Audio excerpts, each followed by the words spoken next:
antara trik yang saya buat dulu nak mempercepatkan penurunan berat badan ialah semasa saya sarapan pagi, saya tak makan terus carbs, saya makan telur sahaja. Contohnya macam ni, okay? Telur scramble egg, telur yang dimasak bersama dengan butter, lepas tu kita taburlah sikit black pepper kat situ bagi dia pedas-pedas sikit kan. Maka dengan cara ni, apabila anda break anda punya IF tu, sekurang-kurangnya insulin dia tak terus melonjak naik, sebab di dalam telur dan juga butter tidak ada sebarang glukosa yang akan meningkatkan hormon insulin. So dengan cara pemakanan yang macam ni, anda akan dapat lebih banyak energi untuk anda bekerja pagi tu, terutamanya kalau anda bekerja office. Lemak sihat ni sangat baik untuk tenaga otak anda. So telur ni saja ada macam-macam resepi yang anda boleh buat.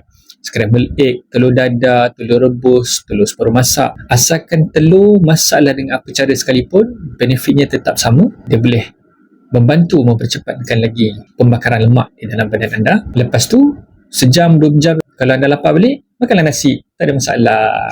Makan-makan kurus. Bismillahirrahmanirrahim.